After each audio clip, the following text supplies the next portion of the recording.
biyahero. Total, meron tayong free time or downtime ngayon.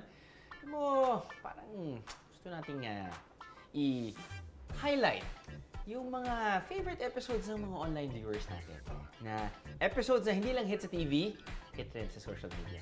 So, papakita namin sa inyo yung mga different videos. Ano? Sama ka sa biyahe ko? That's right, biyeros! Ito ang mga destinasyon na hit sa social media. Hindi lang dami ng likes at shares ang basihan ng pagpili ng mga episodes na to, kundi pati ang mga featured destinations dito.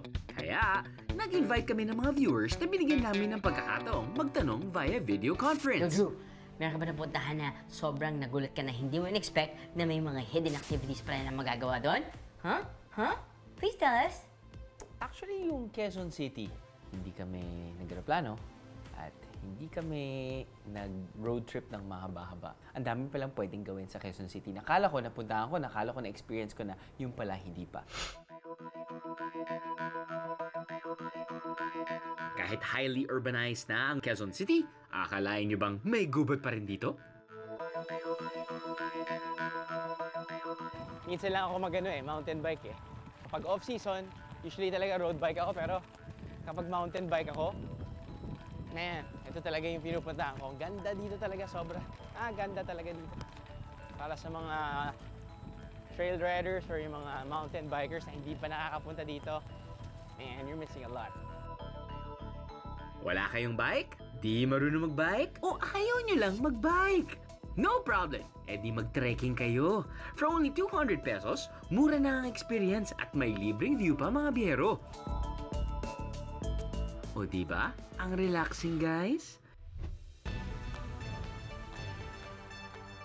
Tinaguri ang City of the Stars din ng QC dahil sa dami ng TV stations dito. Isa na nga dyan ang malapit sa puso ko, ang GMA. Madalas ako pumunta rito pero di ko pa nasusubukang mag-studio tour. Ano kaya ang feeling?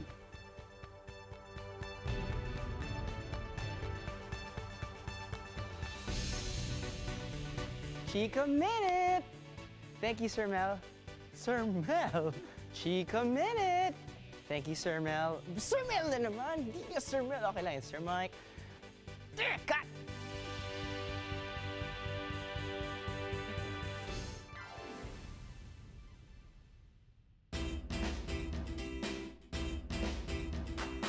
In a never-before-seen clip, binisita ko rin ang premyadong reporter na si Susan Enriquez sa radio station ng GMA.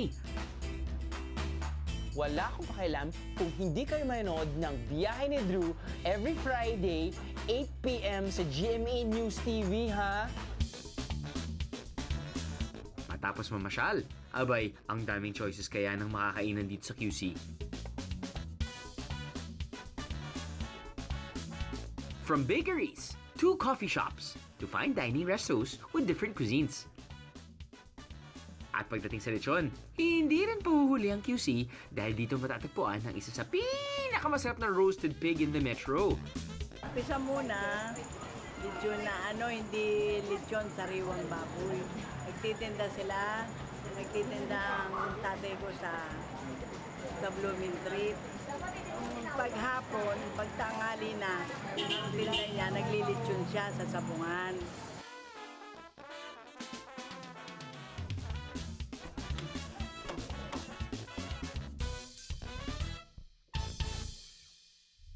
Another Quezon would be Quezon Province. Very geographically convenient na from Metro Manila, it's just 130 kilometers away. Pwede na mag-surf, pwede ka na mag-skimboard, pwede ka na mag-camping. Yan yung mga bagay na na-realize ko na pwedeng gawin pala doon sa Quezon Province.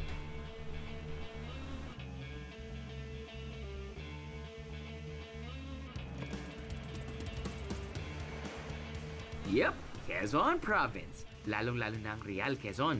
It's not one of those sleepy towns when it comes to outdoor activities.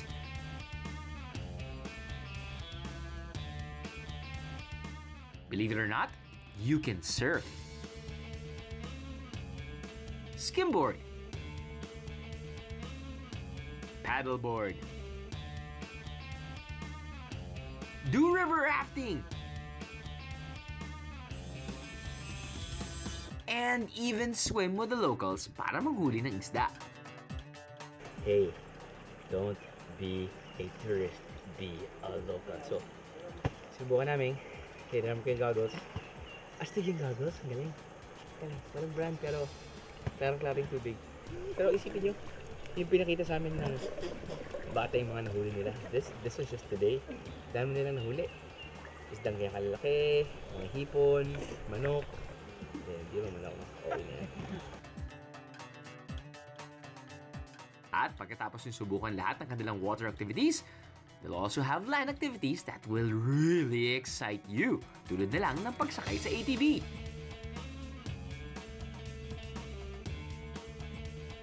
Para mas feel nyo ang pagiging adventurous, edi mag-camping na rin kayo.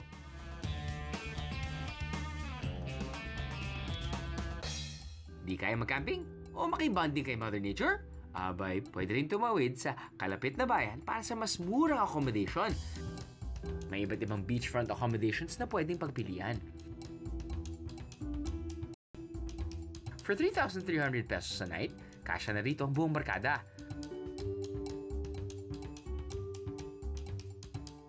Kung may extra budget naman at mas comfortable stay ang hanap nyo, pwedeng subukan ang accommodation na to. Siargao. Man, Siargao. Nung first time kami punta sa Siargao, that was like, wow, years ago, 6 years ago, nag-iba na. Mas madali na pumunta ngayon sa Siargao. Pangalawa, ang dami palang pwedeng magawa sa Siargao, hindi lang surfing. Nagsubok kaming manghuli ng malalaking isda kasi sport fishing there is pretty good. At the same time, sandamakmak na resorts tinatayo or nakatayo na dun sa Siargao Island. It's gonna be the next go-to destination. Hindi lang ng mga local tourists pati yung mga foreign ones.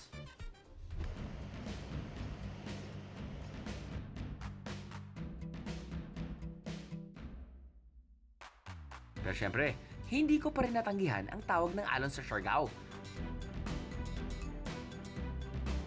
Kung hindi ka naman surfer, pwede ka pa rin bumisita rito dahil may ibang activity pa rito tulad ng island hopping.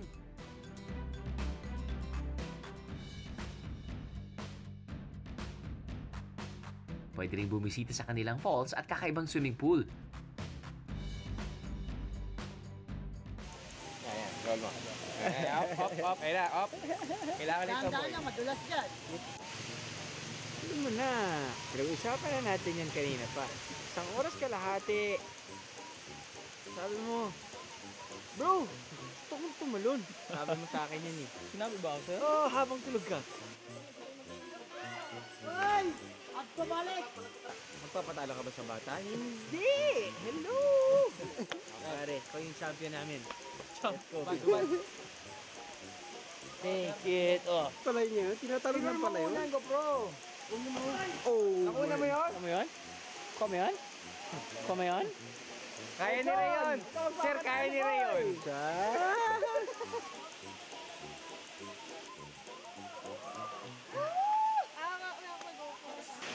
Yan yung BND crew. Laging handa parang Cub Scout. Handa ng break. Pag sumigaw, parang Girl Scout. Oy!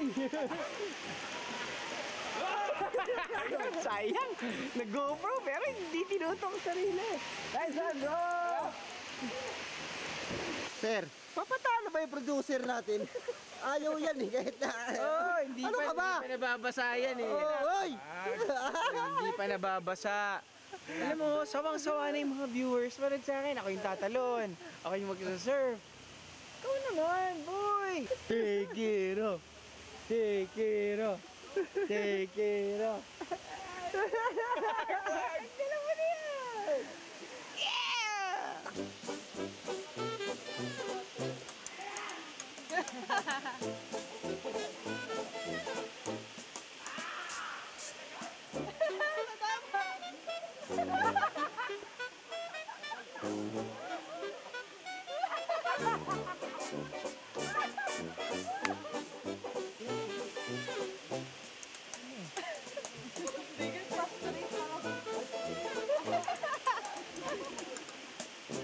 Pwede ba namang di sumama ang magiting kong cameraman? Sige, ako na muna kukuha, Ray. Go, go, go! BND Crew!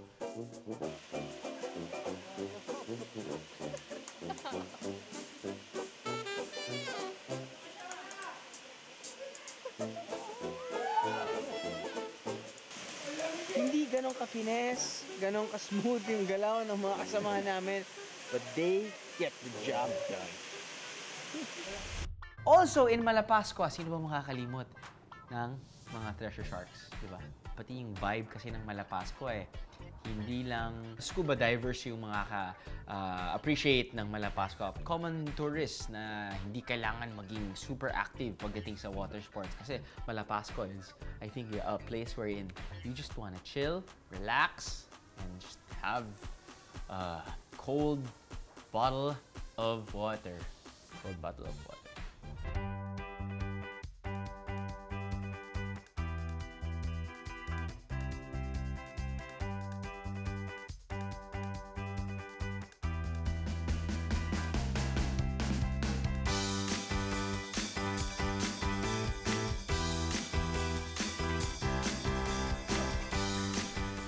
So first time ko dito sa Malapascua.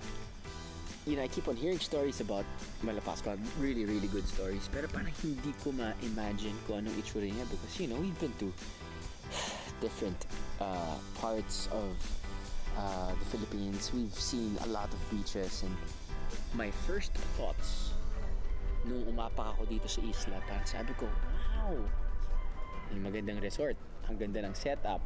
Parang gusto mo matulog doon. Uy, parang gusto mo kumain doon Laid back yung mga tao. Pero the thing is, wala masyadong tao. Sa Malapascua ko rin na-practice ang aking skills sa art of doing nothing. Ito ang mga nga situation na ma-appreciate mo dahil maliban sa paglalakad o pagtambay sa beach, sunbathing, pagmamasahe, at time alone, wala nang iba pang gagawin dito kundi ulitin lahat ng mga sinabi ko. But hey, I don't mind. Kung ganito naman, kaganda ang lugar.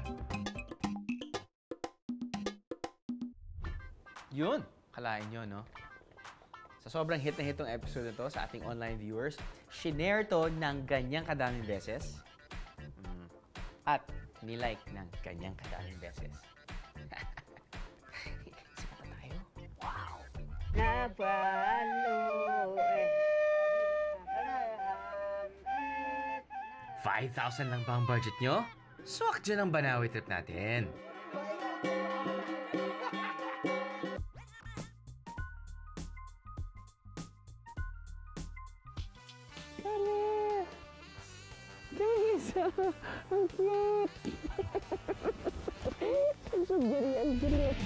Ano? Sama ka sa biyahe ko? Ano? Sama ka sa biyahe ko?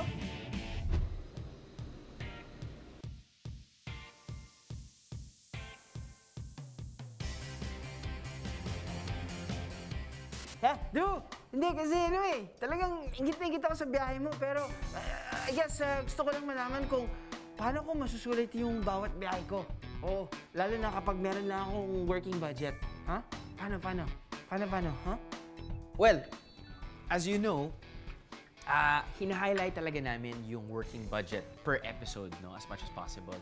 We give you a lot of choices so that you can maximize yung budget na wino-work mo, no? And at the same time, don't limit yourself na local trips lang. Dahil nga, yung tourism now, papunta na sa golden era, which means ang dami ng tao able to travel abroad with the least amount of money. So, check that out too. 5,000 lang ba ang budget nyo? Swak dyan ang Banawi trip natin.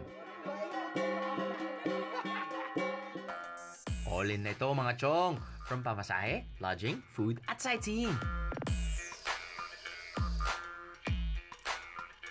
Plus, you can also get to mingle with the locals for free. Di ba? Nakatravel ka na, natuto ka pa. Learn pa more.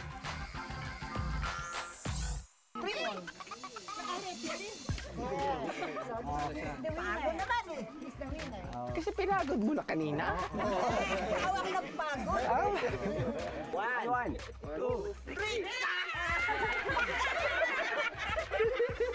Tama ba? Mali. Talo pa dalawa. So, kailangan mo punta doon. Parehas ano? So kahit kaliwa kanan, basta't mapatumba. Oo. Ganyan. 1, 2, 3. Di ba talo ka? Ang galing ah! Yan. 1, 2. Talo ka na naman. Talo na naman ako! Ang galing mo naman. May technique dun eh, no? May teknik talaga. Sinisipa mo yung dito ko eh. Hindi ba?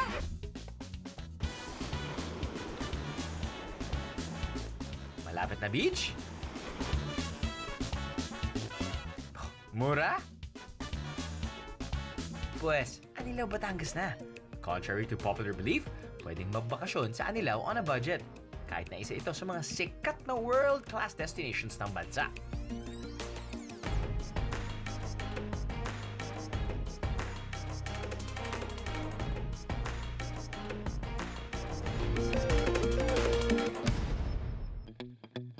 Sa simpleng accommodation na to, may package na kasama ng scuba diving or island hopping.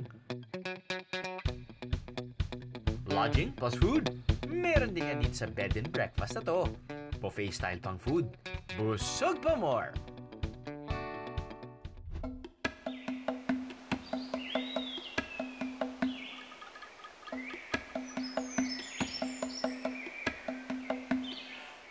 For a budget of 10,000 pesos naman, makakarating ka na sa isa sa kauna-unahang safari ng bansa, Busuanga.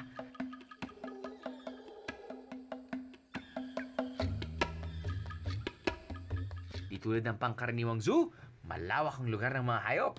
Maamo at sanay sila sa mga tao.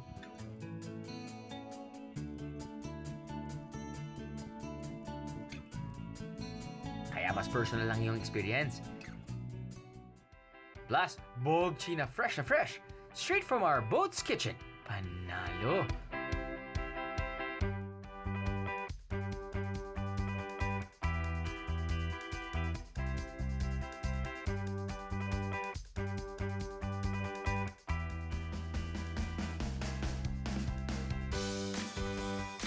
Beso lang daw. Of course, kasama na dyan ang iba pang exciting activities sa isla ng Busuanga.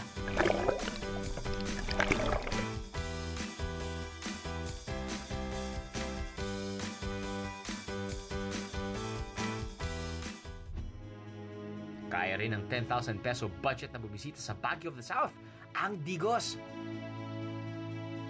Pero kahit na malayo to, hindi naman mabubutas ang bulsa nyo dahil sa packages na ino-offer nila, kasama ng transpo. Kapag pupunta kayo dito sa Digos, pag-uusapan natin yung airport transfers, pwede naman kayo mag-book in advance.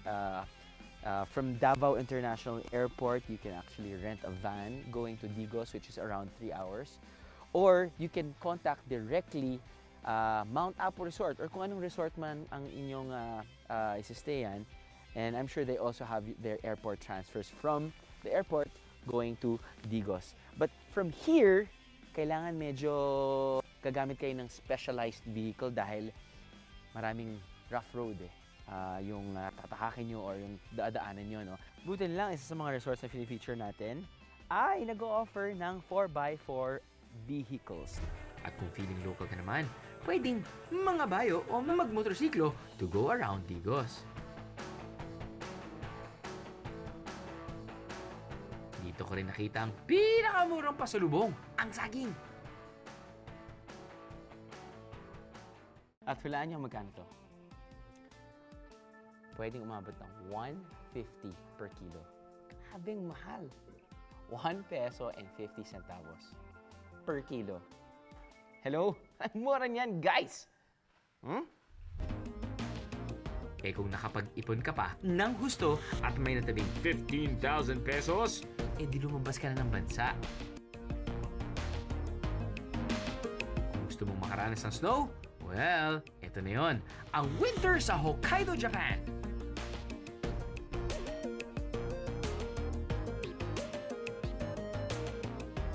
Subukan na ang iba't ibang activities sa snow. Magawa mo man ito o hindi, it's worth a picture. Yep, it's worth the picture, buddy. At ang zoo nila, bukas kahit may snow. Tama-tama, baka makakuha kayo ng tip mula sa mga hayop na to kung paano mag-survive sa winter. Tingisa! Ang cute! Ang so giri, ang cute. Kung di nyo type ang snow, well, bisita lang kayo sa islang ito. Yup, dito yan sa Pilipinas. Sa Biri Island. Nasaan ba tayo, kuya? Pero don't worry, kasi may ibang parte namang kalmado. At para sa libreng snorkeling, mag-volunteer! Nakatulong ka na sa locals, may libreng pasyal pa.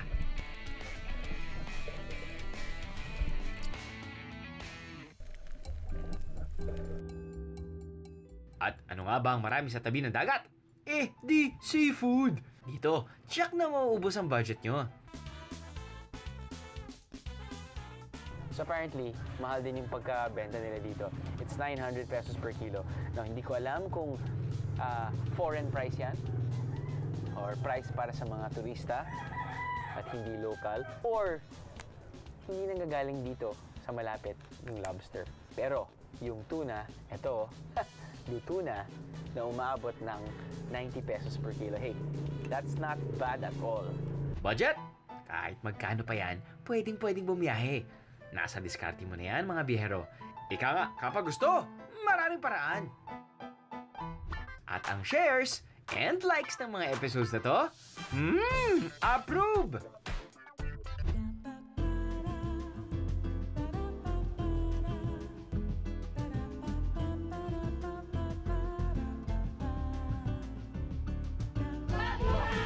Ano? Sama ka sa biyahe ko?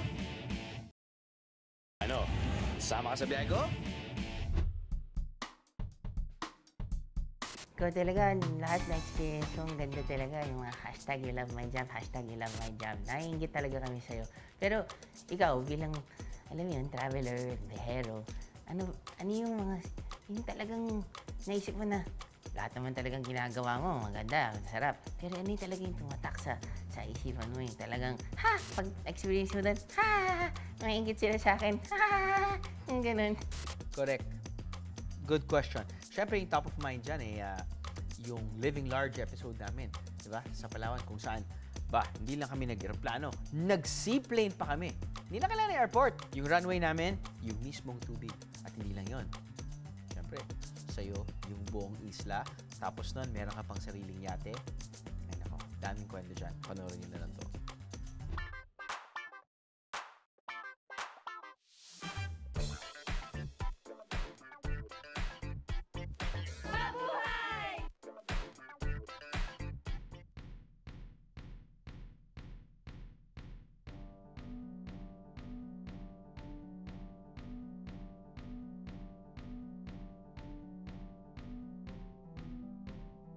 Yun. Thank you so much. So mga biyahero, itong pupuntahan natin, ito yung magiging kwarto ko for the night. Ito yung kanilang villa. It's actually a connecting 2 rooms, no? You pay 21,000 plus. Good for 4 na siya. Full board meals. Pag sinabi natin full board meals, breakfast, lunch, dinner, lahat included.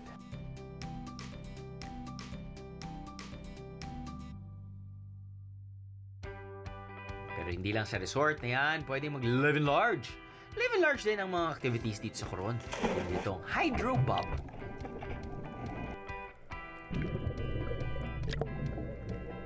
So first time to try their Hydro Bob. Hydro Bob, ano siya pwede kang pumunta sa ilalim ng dagat without any scuba gear or scuba apparel. May tangke na naka-install dyan sa sasakyan mo. What you do is, initially, pumunta ka lang sa ilalim para pumunta ka sa loob ng machine, mismong vehicle or Hydro Bob. And then, you get your oxygen there na. At ang damage sa budget nyo, 2,500 pesos for 30 minutes.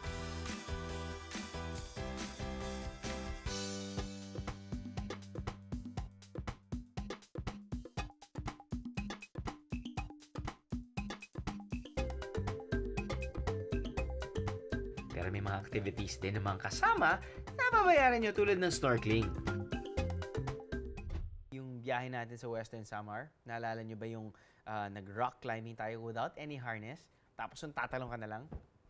Kalurky! At hindi lang yon. Sa Western Samar, sinubukan din natin yung torpedo. Di ba? Torpedo! Tapos nun, kumain tayo ng lechon. Tapos nun, nagtatalunan tayo sa mga rapids. Yan, I really had so much fun there.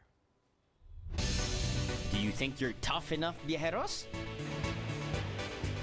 It's time for a wild, wild, wild west. Turn Samar. Hindi pa naman masyado maaraw eh. Sino man, official classes?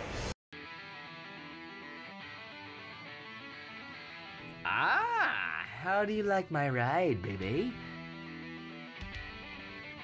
Yung dinaanan natin mga rapids, it was short. Pero it was actually pretty fun. Tapos mag-reflect tayo ng konti. Mga kasamahan natin na una na. At hanap tayo ng lugar kung saan tayo kumain na. Saan tayo pwede kumain ng lunch.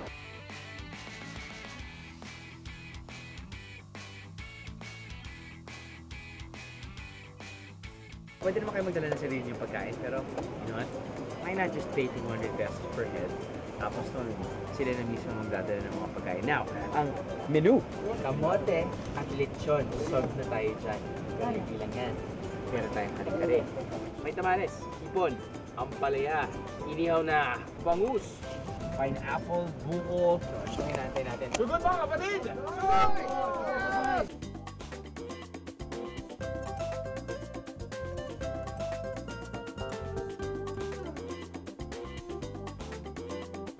Hindi ka pa maging close kay Mother Nature sa activity na to?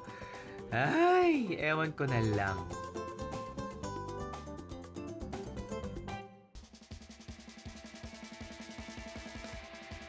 Rock climbing without a harness. I dare you.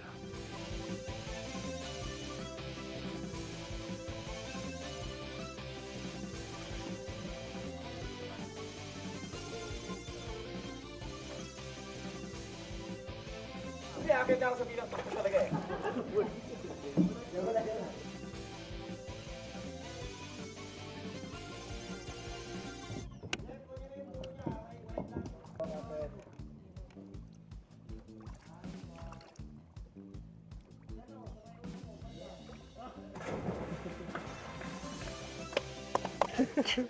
Kaya tsura mo! Yung ako, nakaganyan eh! Pero malaking tulong talagang sapatos, no? While climbing. Without, any harness. Parang there's that thrill, diba? That some seek, diba? Some adventure seekers seek. At least may mga different levels of difficulty. I don't do this all the time. I guess for mga hobbyists lang or yung gusto lang sumubok, di ba? Yung mga turista lang, kaya rin naman sumubok eh. Kahit nasabihin na natin mahulog kayo, walang problema. Basta nasabi nyo na, hey, nasubukan kong mag-rock climb without any harness dito sa Western Samar. Diba? Check na naman yun sa isa sa mga checklist. Ayos.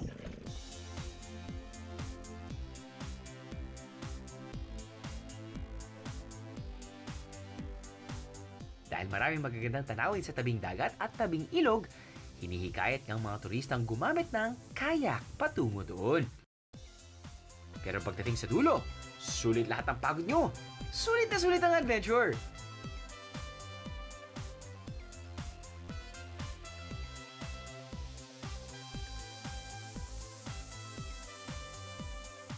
At syempre, hindi ko rin makakalimutan yung pinuntahan natin, yung Danugan Island.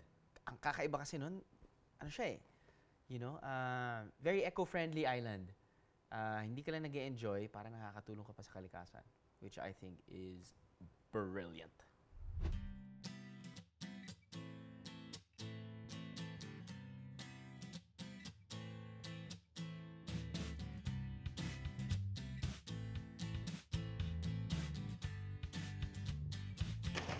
Dito sa biyahe ni Drew, hindi lang puro pasyal at pagpapakasaya ang pakay namin. Kung avid viewer kayo ng show na to, malamang pamilyar na kayo sa #BeAHero. At sa isa ng Danyugan, pwedeng-pwede kayong maging Be a Hero.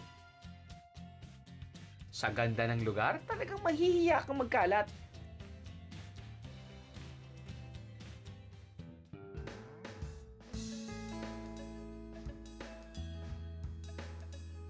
Para di gaanong magbago ang lugar, simpleng-simple ang accommodations dito.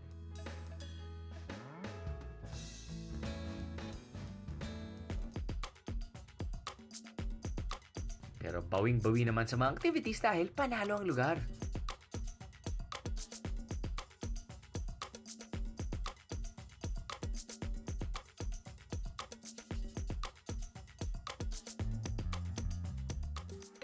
Kung hindi ka close kay Mother Nature, well, this is your chance to make up for it. Hindi ka makakaalis sa isang ito na walang natututunan. Maswerte ako at nakilala ko si Loelyn, isang batang tour guide sa isla. Dito po sa Denhogan, nag-ano po sila ng camp for for more about ecosystem, for conservation and protection of marine wildlife. Kasi po yung mga wildlife is for extinct na po. Okay. Yung nawawala na po. Question. Ilan taon ka na? 16 po. 16? Yes. Ginagawa mo ba to as in full time? As in the whole year nandito ka lang? Hindi po. Hindi. For first time ko pong mag-tour guide dito, na ano ko nga yung paano protektahan yun at i-conserve yung ating wildlife. Dahil alam ko po, baka sa next generation, wala na pong titira sa sa next generation. Kaya po, ako po bilang youth, gusto ko po maging model sa co-youth ko.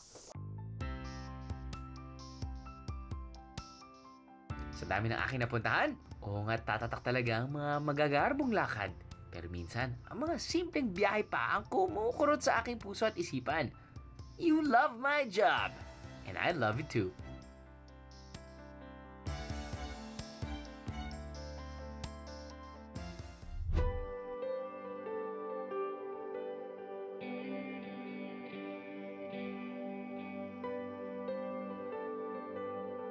Swerte ako sa'yo.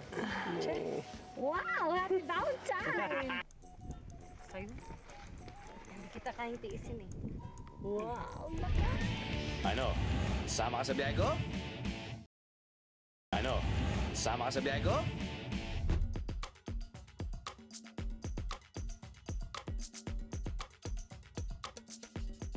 Drew, ano ba yung pinaka-romantic na lugar na favorite mo so far? Actually, maraming lugar na pwedeng gawing very romantic. Depende na yan sa kung paano mo gagawing romantic. Diba? Magdadala ng flowers, magdadala ka ng candlelight dinner, or any romantic place or restaurant na pwede mong dalhin yung loved one mo. No problem. Pero talagang yung isa na hindi ko makakalimutan this year was, well, syempre, trip ko kasama ang asawa ko sa bahay namin. Just kidding. Sa Pulag. Mount Pulag. Yung inakit namin Mount Pulag, wow. One for the books. One for the books. Pangalan nga ng anak namin, Pulag eh. At sigurado akong sang-ayon kayo mga bihero sa most romantic na lugar para sa akin. Hindi rin halata sa mga comment nyo. Special episode of Behind the Drew because, hey, it's Valentine's Day. Do you love me? Love you. Swerte ako sa'yo. Wow! Happy Valentine! Sa'yo? Hindi kita kayang tiisin eh. Wow! Lakas!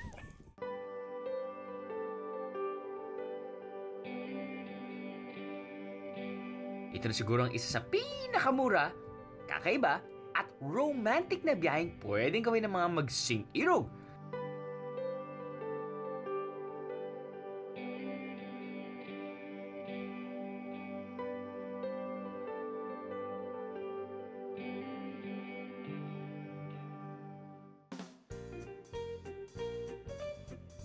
Ang pagkain dito sa Bocod Benguet, murang-mura.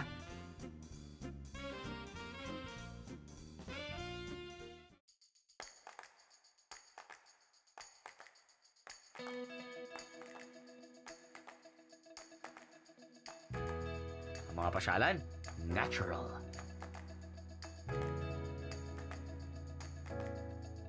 breathtaking. At higit sa lahat, libre!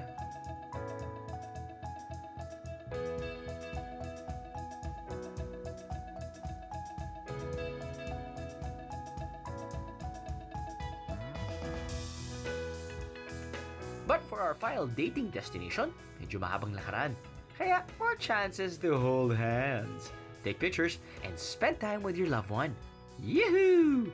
O diba? Perfect na perfect ang biyahe na to for couples like us.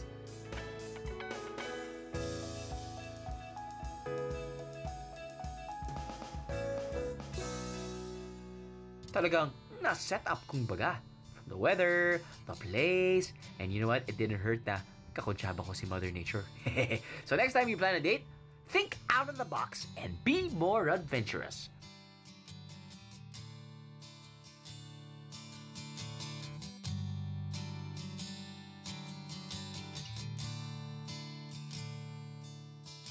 Madami pa rin kaming naluloko.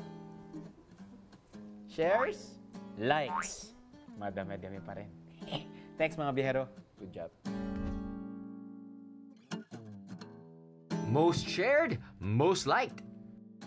I guess hit na hit talaga ang mga budget-friendly places dahil hindi masakit sa bulsa.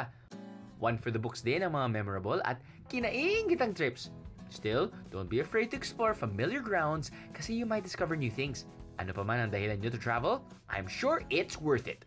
Ika nga nila, investment in travel is an investment in yourself. Yon! Ano ba mga biyahero? Kita-kita sa susunod natin biyahe? Kita-kita sa airport. Kita-kita sa bangka. Kita-kita sa kotse. I don't know. Oh, huwag niyo kalimutan i-share ang inyong experiences, pictures, videos sa aming social media accounts. Sama ka sa biyahe ko? Sa susunod.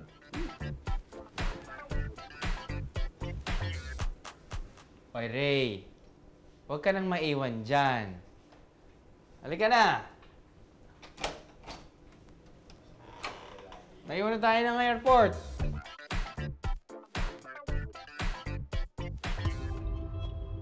Kahit di mo alam kung saan ka pupunta.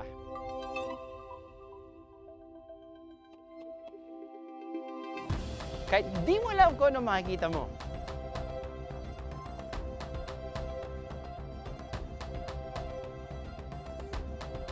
Ang importante,